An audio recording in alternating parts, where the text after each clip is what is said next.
There are many tools in AutoCAD. Before we can use them, we must know where they are or how to get to them. The main method of input in AutoCAD is the mouse. The most typical mouse has 3 buttons. When you move the mouse, cursor also moves. Many users will take advantage of a 5-button mouse. It is all up to you. But all you have to have is a standard 2 mouse button with a scroll wheel, making it a 3-button mouse.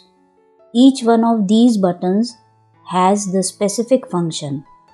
Button number 1 is the left click button, which is your main form of input, and you click this button to select objects.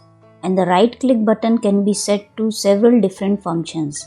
By default, a right click will bring up a shortcut menu. So if I right click right now, I get the shortcut window that has a lot of different options to it. Left click also starts my selection window.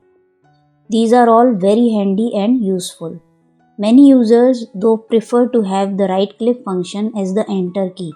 So if you want to customize your right click function on your mouse, you will need to get to your options window. Now to get to the options window, come up to this big red A right up here. This is the application menu. Now the options are right here down at the bottom. Left click on it. This will bring up options window. This window has several different tabs.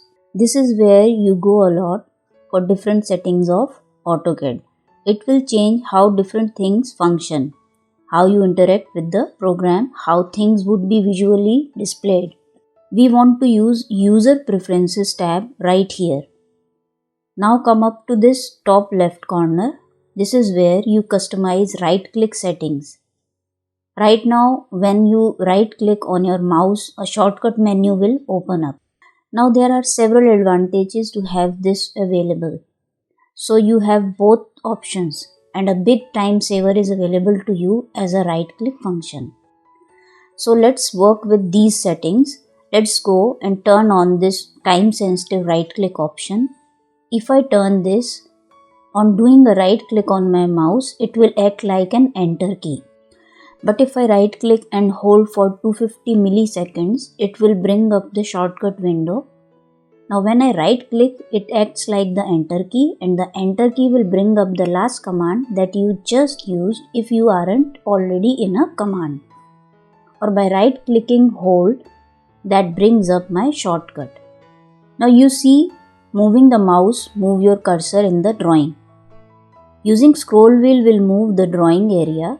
I can zoom in and zoom out by scrolling it. Now you aren't shrinking or enlarging your drawing, you are just zooming in and zooming out. This is very handy tool. This is one of the biggest tools that you are going to use to navigate. By clicking and holding the scroll wheel will start the pan command. So if I click it and hold, you see a little hand comes up on the screen and I can drag it up and down, back and forth, or in circles or whatever I need to do. So using these two functions, the scroll wheel allows you to navigate inside your drawing and you can get to anywhere you need to just with the scroll wheel. One of the things you can do with the scroll wheel is the double click the scroll wheel button. This will perform what's called a zoom extents. So if I draw a rectangle really small on my screen, I can zoom in and out just by scrolling the wheel. If I click and hold the scroll wheel, I get the pan command, so I can pan around, and if I double click it, will zoom all the way in or it will zoom all the way out, whatever it needs to do to zoom to the extents of your drawing. So that's a very handy tool, and these crosshairs are very important tool. They are your target. Where your mouse goes, the crosshair go. Where your crosshairs are is where your new line and text will be placed. To change the size of the crosshair, open up the options window. You can just type in OP. This will bring up your options window. Now you just go to the display tab here on the left. This tab is set up with a lot of display functions. For changing crosshair size, come here towards the right side now. Right now it is set to 5. Now this determines the size of the crosshair as a percentage of the screen size. If we click the slider, drag it all the way, it will now be 100% size of the screen. I can drag it all the way down to the left to 1%, so it is really small or really big, or you can have it at 50%.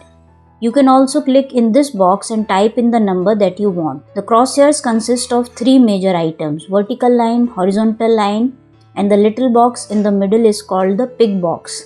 These 3 items are there for the visual reference. The 2 lines are perfectly straight and they intersect at the center of this pick box. Now the point of intersection is the actual point where you select your object.